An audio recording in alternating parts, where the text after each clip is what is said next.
Hey guys, it's Bridget here. I'm gonna sorry.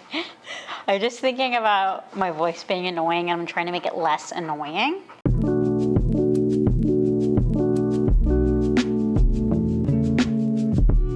Hey guys, it's Bridget with Miracle Canine and I'm joined today with Buckfield.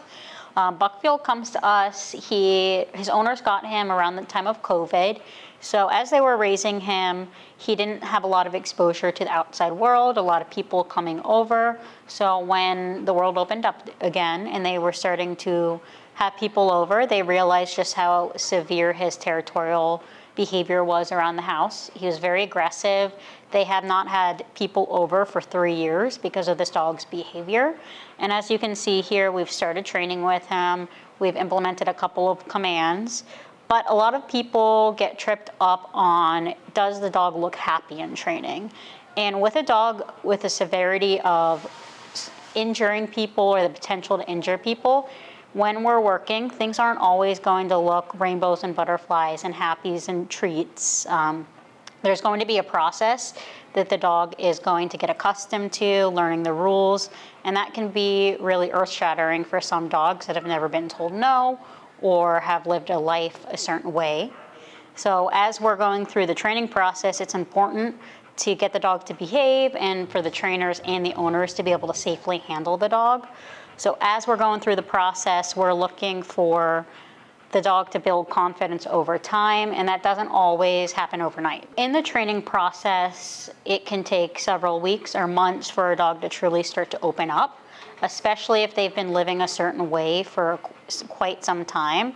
So Buckfield never being exposed to guests in the house or the outside world, as he is being introduced to our facility and our staff, we're starting to see he's getting a little bit more comfortable. But it's not typically tail wagging, exciting dog that you would categorize as truly happy and excited to be here. But that doesn't mean that he is not succeeding. So as we're going through the training process with him, we're looking to have a really solid foundation so we can get him to be obedient and safe to be around people when they come over. We've worked a lot of crate drills, we've worked a lot of bed stays, and as you can see, he's warmed up to me quite well. So in the first couple sessions, Buckfield presented a lot of challenges for me to work with him. He was very uncertain of people, he was very fearful. And over the course of, I think we're on our 5th or 6th session now, he's opened up to me immensely, and I'm already starting to see his affectionate side as he's beginning to trust me. So lately, as Buckfield has been boarding with us and doing some daycare, we've seen a huge shift in his overall demeanor. Our entire staff is able to handle him in a safe, effective manner, and he's really thriving with that structure that we put into our boarding, and he is slowly opening up. Buckfield, bed.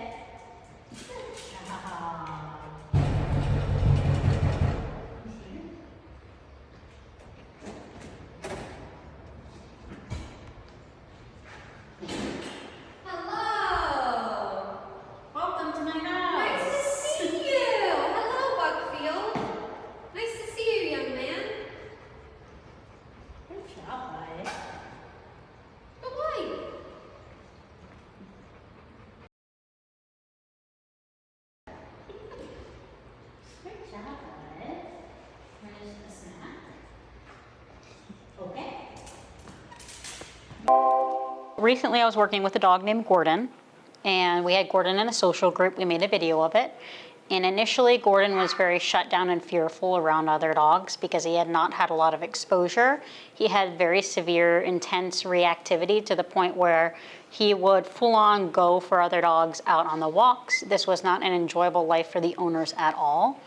And we posted the reel, and we got several comments on it that I thought would be interesting to kind of elaborate on or speak on. So one person said, some dogs are just non-social, and that's all right. This dog looks pretty uncomfortable in the daycare setting. Lots of stress signals at that point. I wonder why not let some dogs just be non-social.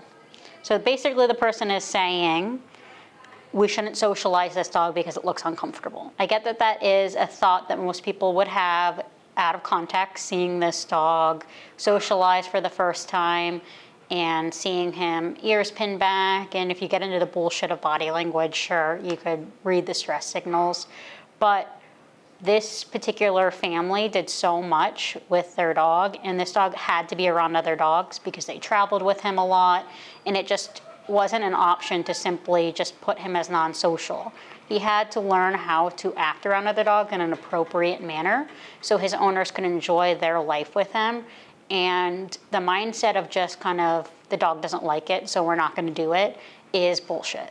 I think that there are some things in training that can be non-negotiables, or there are some things that we deserve to teach our dogs to build confidence with. So Gordon being a little bit fearful or scared in his early socials is not indicative of the dog that graduated our program. So a couple days ago, they were posting videos at a local dog park, and Gordon was having a nice time running around. So although it may not look pretty in the moment, part of the process is not going to be rainbows and butterflies and wet tails wagging and dogs playing. The real work comes from dogs overcoming irrational fears. I like how they show the dog later, like he looks great, but there are so many red flag stress signals. So the goal of the session was not that Gordon was supposed to be playing and happy and wagging his tail. The goal was to get Gordon over some of the major issues that were holding him back from living a happy, fulfilled life with his owners, who constantly traveled and were around other dogs. So mission accomplished, we're getting Gordon to be more comfortable.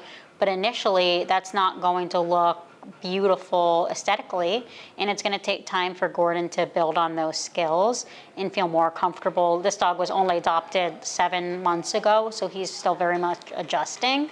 So I think it's definitely okay to see that our dogs aren't always gung-ho about everything. It's our job to start to teach them how to be comfortable in situations where there are other dogs. This does not mean that Gordon's going to be coming to daycare and we're going to force him to do all of this, but we had to get Gordon to a place that it was safe for him to be around other dogs, and the owners knew how to handle his behaviors around other dogs. Instead of having Gordon live a life of avoidance where we just label him as he's not social, he cannot be around other dogs, we want to actively show Gordon that being around other dogs is not scary and that it's not going to kill him, and he's able to give corrections to other dogs that are annoying or pestering him without us stepping in and yelling at him. So I personally fostered dogs that have struggled with behavioral issues due to fear or insecurity. And at the root, the dogs are just very uncomfortable and very insecure. And to think that we can lead with love and fix everything with treats is just so unrealistic. It's important to show your dog that things aren't scary, whether that's walking or being around other dogs or getting their nails done, getting a bath. These are things that in our lifetime, our dogs are going to have to face at some point. So we can go through avoiding and trying to make everything so positive and happy, or we can have a couple expectations that we're starting to set up for our dogs so they're able to tolerate these things without experiencing a great deal of stress long term. So basically we put in the work now so the dog knows what to do, and we can go on and give the dog a much better and fulfilling life rather than just shutting it away and ignoring the problems forever.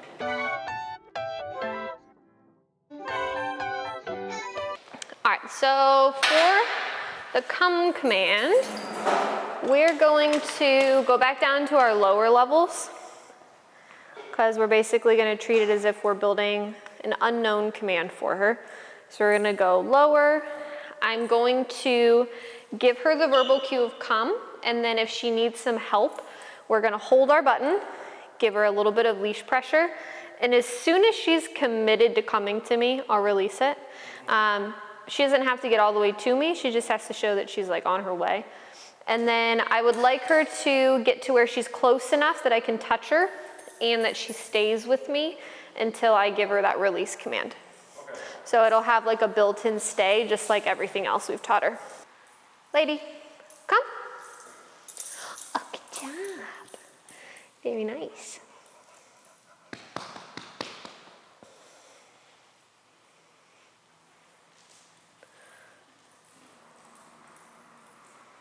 Good job. I know, she's like, this is easy. Okay.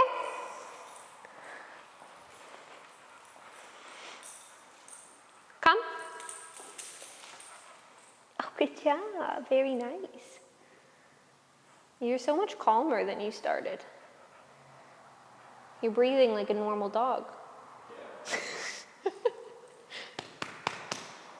Okay. To go off of what you mentioned earlier of like even when you're moving and stuff, that's why for her leash walking, we also use the word come, because ultimately they both mean the same thing. They'll just like be close to me. So then it transfers over really easily to like an off-leash walk, essentially, because she already associates that word with doing the walking as well. Yeah, this is one of those things that, for the most part, if there's no distractions, she's Pretty good at it. Yeah, or, if I had her out on my friend's farm, or like, Yeah. even on the leash, when we're walking, there's something she's getting into. Yeah. And that's what's so cool about using the e-collar for training, especially even just for a recall, is that it gives you the ability to enforce something at a distance with no physical tether, because otherwise it'd be really difficult to get a dog fully off-leash reliable with things, because you don't have any way of enforcing it if they decided to not listen. Lady, come.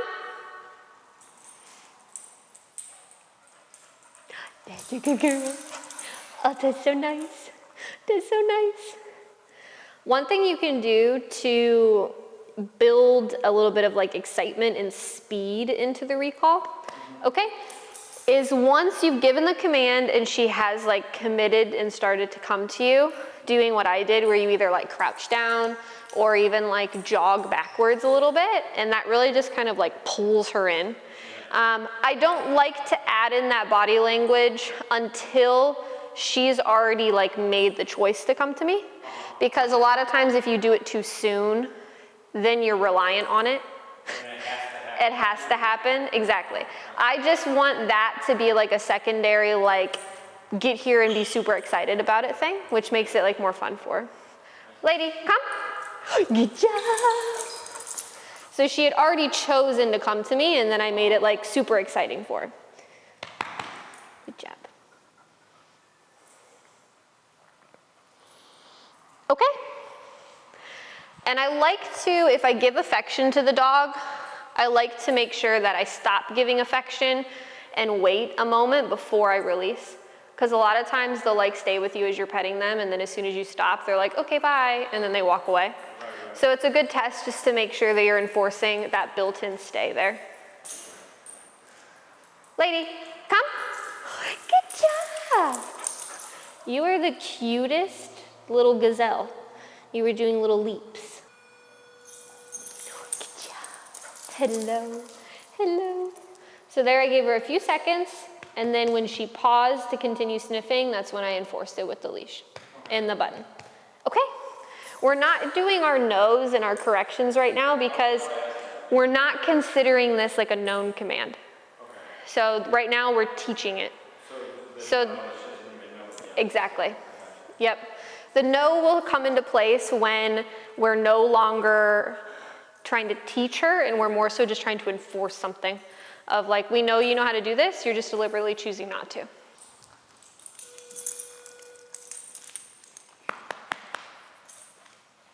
All right, I have her on 9 now, and that seems to be working a little bit better. Because now when I'm engaging the stem, I can see that she's like, oh, I feel something, and I should go back.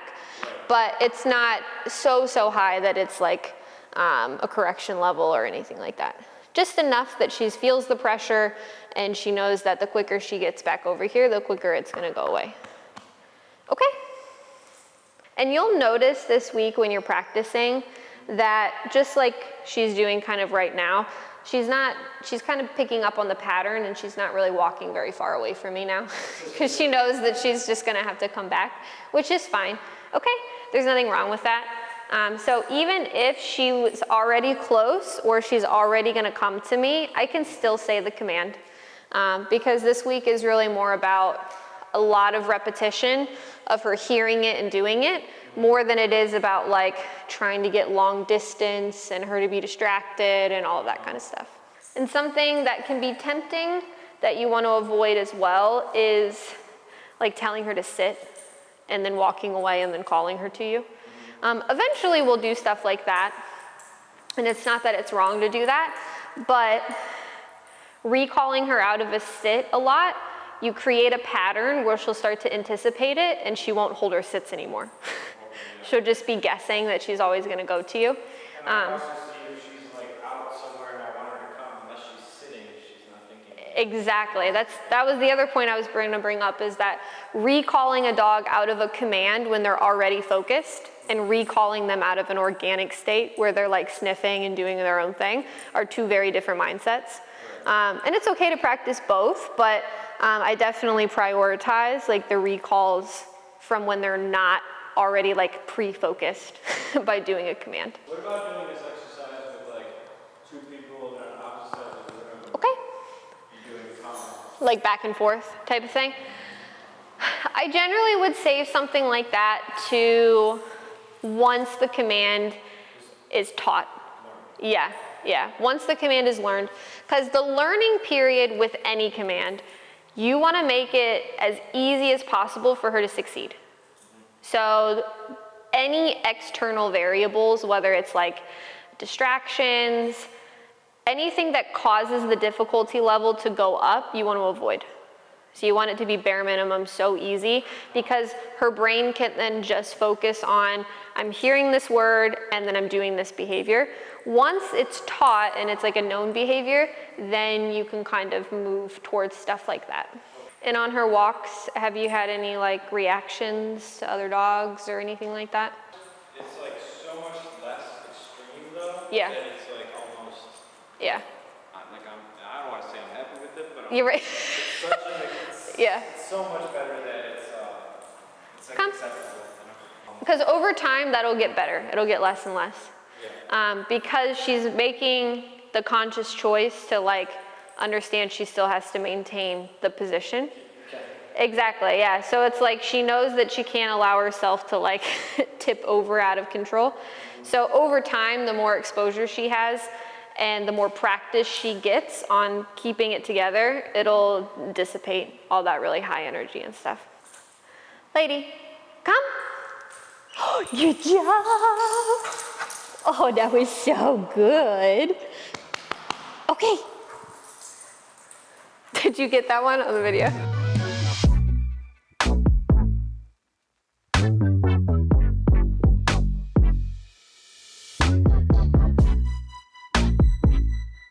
Hello everyone, we're back with a little update on Frank. Frank is just about halfway. The last time we had kind of worked with him, it was his first day.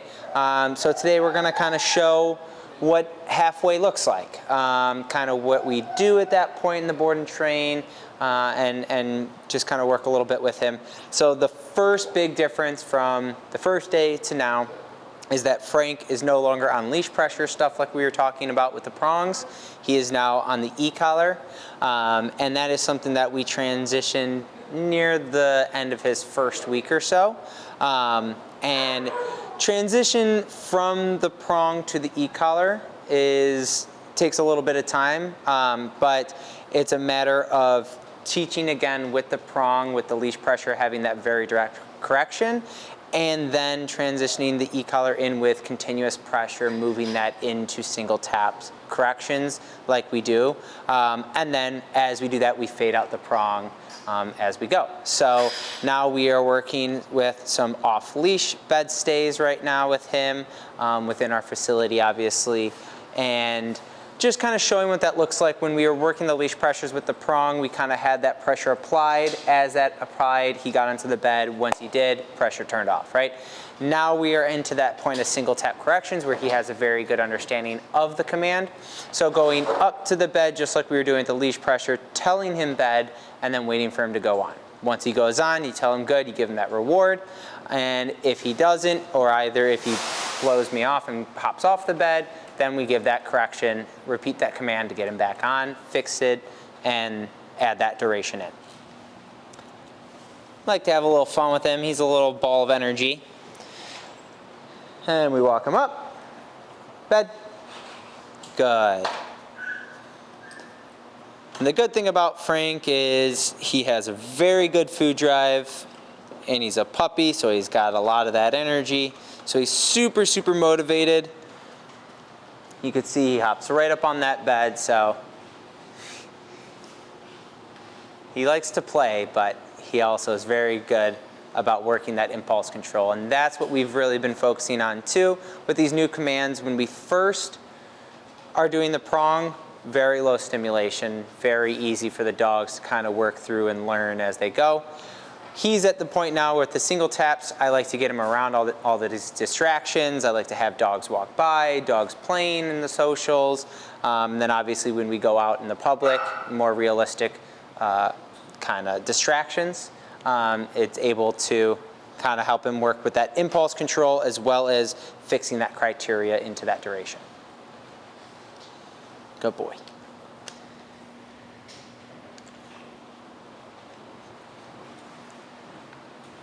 Frank, come. Good. Also starting to get to the point of combining commands as well. At first when we are doing the board and train, you know, we like to teach one at a time, right? So again, so they have a very clear understanding of that. They get that practice, that repetition to make everything super smooth. Now we're at the point where we can start combining commands, putting them on a bed, recalling him from the bed, putting him in a down after the recall, stuff like that, right? So, so he's been doing really good with kind of combining those commands and layering that duration and the understanding on top of each other. So moving forward, these last couple weeks, we will be working on fine-tuning everything and proofing where we need to, going through each session and kind of seeing where we need to tweak things up, whether that is through distractions, duration, repetition, whatever it may be. One other important thing to mention when we are transitioning from Prong to Ecollar, I think we had mentioned it in the first video, on how we don't use verbals, we just are using leash pressure, because it's important for the dog to learn what they're supposed to do before they get that verbal, right? If you just have that word and expect them to know, then obviously we're doing something wrong. So we need to teach them what to do first and then tie the verbal in later. So in that same time that we're transitioning from the prong to the e-collar, we will incorporate our verbal commands into that as we are doing that continuous into single tap corrections. So that is what we are doing now to the point that we're just relying on single tap corrections with the e-collar. We are also relying on that verbal command for them to do it, because at this point he has a good understanding of what to do when I say bed or when I say down or when I say come. So it's something that with that repetition as we are transitioning from the leash pressure to the e-collar, that is when we start implementing that verbal command.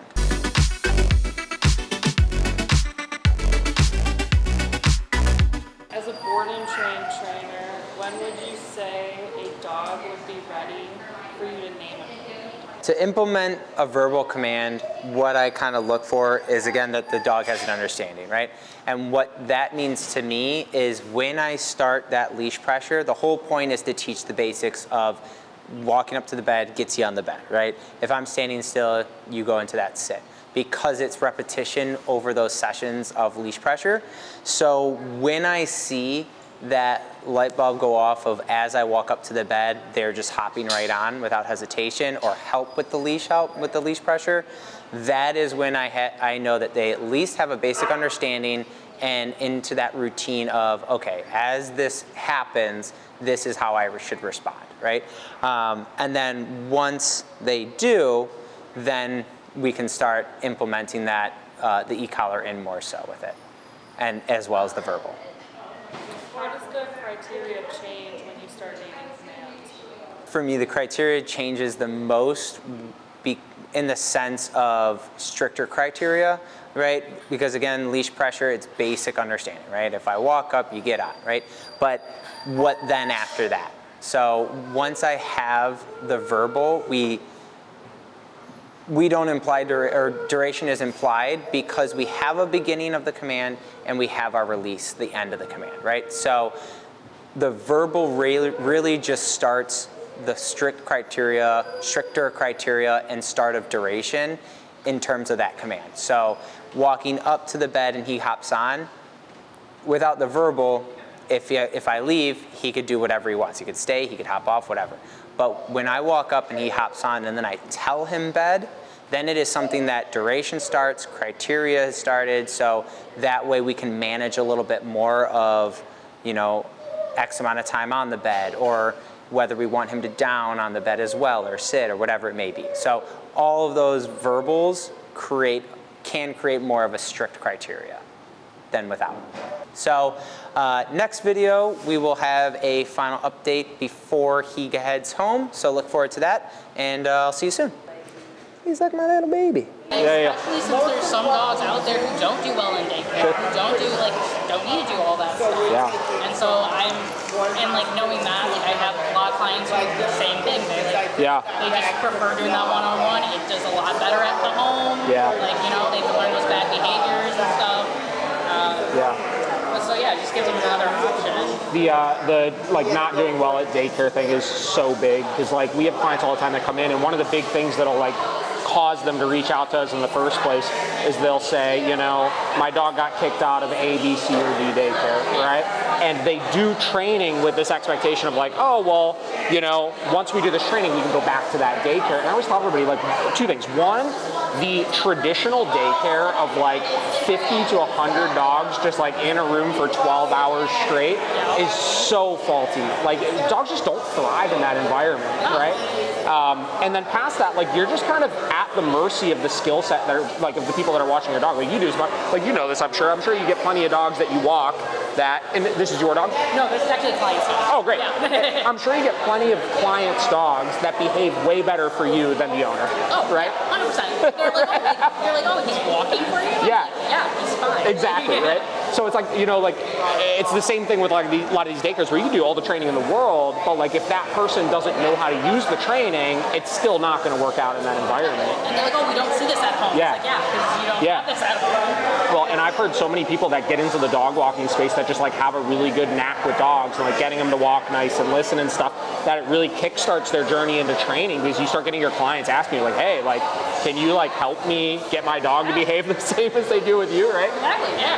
Same thing. I literally just had one client this week, and I told her, I was like, hey, reach out to a couple of these people and stuff, see what works for you and stuff. Because she has one dog who, as soon as you try opening the door, tries to pull. Right. And I just started doing some of those exercises with him, and then she's kind of actually took the hint, and then she was like, I was like, yeah, no, I got her hooked up, she was fine. She's like, oh, she didn't pull you out of the door. I was like, I didn't let her. Yeah, for sure. We started that. Yeah, that's awesome. How long do you spend with them when you're out? So depends on what they want. Yeah. For Milo being older and stuff, I don't push it. I just try to take it whatever. Yeah, for sure.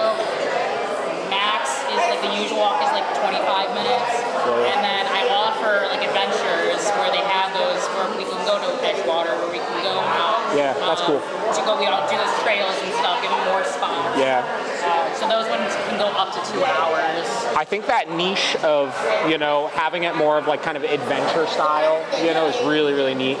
Because most of when you look at in-home pet sitters, it's, it's come to the house, take them for a walk, take them outside, stuff like that. But going out into the real world, or even I don't know if there's a special thing or not, but this dog's getting the VIP treatment right now, Right? Yeah. People pay such a premium for that kind of stuff. It's really cool. When it comes down to that debate of that people get, where people go buy their noodles and stuff. They go what? Sorry. People go out and buy their noodles. Oh, yeah, sure. Do you hear that, do you tend to have more issues with those mixes?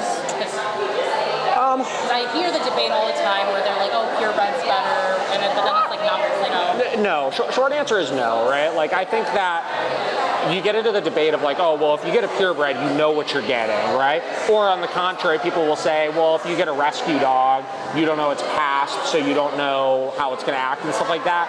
Where just as we've worked with more and more dogs, we find that we've seen dogs that, one, we know without a question of a doubt have come from really terrible situations, right? Abusive, hoarding, whatever, that are some of the most stable, confident, happy-go-lucky dogs you'll ever meet in your life.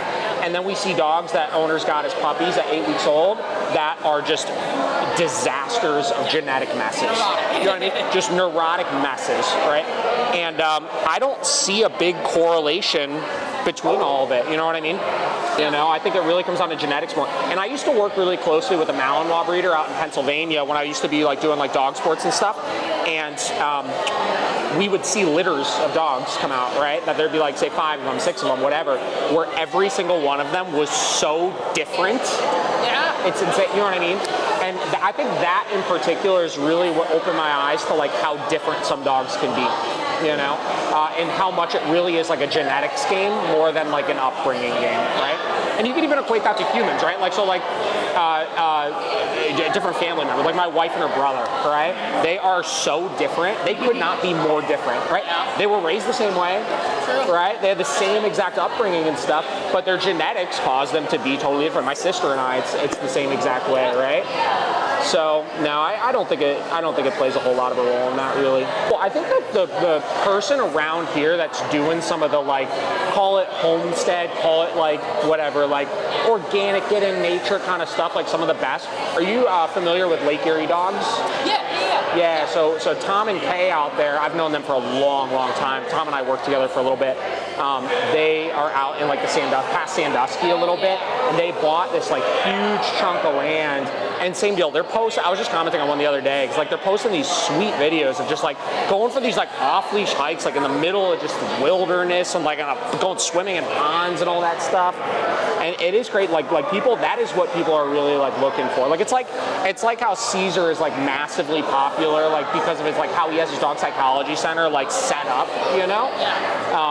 It's the same deal. Like people escape LA to get their dogs into an element like that where they can just like be at peace with them. Yeah, actually have some grass. Yeah, right? I like to hear about the reviews and stuff, if it's like worth it too, especially. Yeah, it just depends on how you're going to implement it, you know? Like if walking is your bread and butter, like there are going to be plenty of times when you can't actually walk. Yeah, right? Especially with the air quality stuff going on. Yeah. And that's like lost income for you. Like if you can't go out and walk the dog, it's like, well, what do you need me for? You know what I mean? You know what's something else I saw, I don't think it's been around here, but I saw online recently, is people are doing these like mobile dog treadmill services. Have you seen those? Yeah. So they pop up the treadmills and stuff in the van. They'll drive to people's houses and just do that. And the other thing too is as soon as we got the treadmill, we had all these clients reach out to us like, wait, I have a treadmill at home. Can you teach my dog to do that so I could do it at home? And it just turned into another way to like generate some income because we were like, all right, cool. Well, you know, like, yeah, come do a session and we'll train you how to do that, right? Same with, we started doing a lot of this summer, like bike riding with dogs, right? And a lot of clients have no clue that you could really ride a bike with a dog, right? Or how to condition their dog to it properly and stuff like that. So we started offering extra sessions after we posted a couple videos of it. Like, hey, this is how you get your dog acclimated to this, right? So there's so many ways, especially like, you know, in your type of industry with like, you know, doing like the pet sitting, dog walking, stuff like that. Those are such great add-on services that you could add to just really like broaden your clientele and the scope of services that you offer, you know? So yeah, when it is crappy outside and all that stuff. Bingo. Yeah, there's so much different stuff you can do. Hanging out with Lily today. We are up at Edgewater Park, and what we kind of wanted to talk about today was why we're up here, why we have do this exposure with the dogs during their training. So the biggest reason why is to give them environmental situations or natural distraction stimulation to work through either reactivity, either anxiety, aggression, whatever it may be. So, but also in the same time, kind of work on that impulse control, on the duration of the come command or the heel command, stuff like that. So working with Lily, her big thing was walking when she came here. A major goal for their owners was walking. So having her being able to be where she's at now, where I can have a lot of slack on this leash as we're walking, the dog coming up to us and not having to worry about it, by just being able to have her understand the criteria of what the heel command is. We've been able to be more relaxed, whereas before training, the owner had to worry about pulling and lunging and doing all this stuff. Why do you think this is more important than avoiding issues? So a lot of people unfortunately have to modify their schedules because of that reactivity, whether it's aggression or fear-based reactivity, to where they have to get up at 4 4 in the morning to walk their dog, or super late at night, or they just can't go at all. You know, there's been a couple dogs that have come to us in the past that the owners just have to let them be in the backyard because they can't take them out, because they can't control them for whatever reason. So the biggest thing that we like to do is address the issue when it presents itself and show the dog kind of the right and the wrong, right? By doing so, by bringing Lily here, because of her reactivity to other dogs or other people, whatever it may be at the time, being able to address that and tell her what the mistake that she's making is, she's able to learn kind of the bad and the good, right? The wrong and the right. So by presenting the situation and allowing her to make that decision after understanding the criteria of the heel command, where she's supposed to be, she makes that decision as that dog's walking by of whether she wants to go towards and react to that dog or whether she wants to stay here. If she stays here, she'd tell her good, she'd give her a little pat in the head, you know, a little scratch, whatever it may be. If she goes out, she gets that correction, and then we fix her back in. Use that as a teaching point, right? But it's something that a lot of people struggle with that. So by doing this exposure during their training, we're able to kind of work them through those situations, desensitize them in those situations, so that when we transition back home, even if the owners aren't absolutely confident with doing so right away, it's something that the dog has that exposure. So when the owner is ready to work, to bring them to the park or to bring them in these situations to work through that stuff, the dog already has a very good understanding and kind of experience with working through those situations.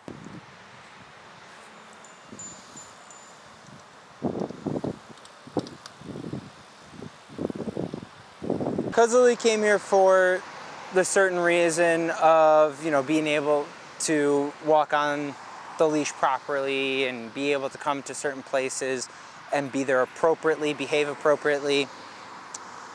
There are, again, a couple different ways of how we use a certain place like Edgewater, and depending on the behavior that we're, you know, trying to help or work through. So in the situation of her leash reactivity towards other dogs, it was something that obviously the best situation and the best way to get that exposure and to work through it is going to be something where we are able to take her on this walk and, you know, have those situations to work through. Now, before we do take the dog here, it is important to know that we always try to build a good understanding of our commands before bringing them here, right? Before I even address the issue of reactivity or the issue of impulse control, whatever it may be, I want to be absolutely sure that the dog knows what I'm asking them to do in these super high stimulated, stressful situations. So first things, we were able to work on her walking in general, around the facility, in the facility, and stuff like that, and then bring her up here and, you know, really put it to the test with the dogs walking by. And through that exposure, she was able to kind of test those waters a little bit. If she were to get reactive, she gets that correction and then immediately fixes herself back in that heel position because we've had that work before. So after doing that, you know, we are where we are today, where, you know, I don't mind if she's looking at the dog, but reacting to the dog she knows is wrong, right? That's how we modify that kind of certain behavior. In other situations of, you know, more aggressive dog reactivity, we will sometimes incorporate a downstay in certain situations off the path where the dog can, if he or she were to get reactive, we are clearly far enough away to where nothing will happen, right? There will be no interaction. So a downstay will be incorporated sometimes to work through that because it's a more stable position than walking around and being able to pull and do all this stuff. the downstay is very specific and more strict in the terms of you're in a fixed position, in a downstay, in a stable position, and held to that criteria. So sometimes we will use that as an example. Other times we will just do downstays just around certain distractions, just for the point of duration, just to work on that impulse control of being able to hear, see, smell all these different things out at the park and be able to still control and understand what you're supposed to be doing in that situation, right? So a lot of different reasons why we come up here and utilize the park and utilize the distractions and stimulation around it. But super helpful after the dog has a clear understanding of those rules and of the criteria and of the commands.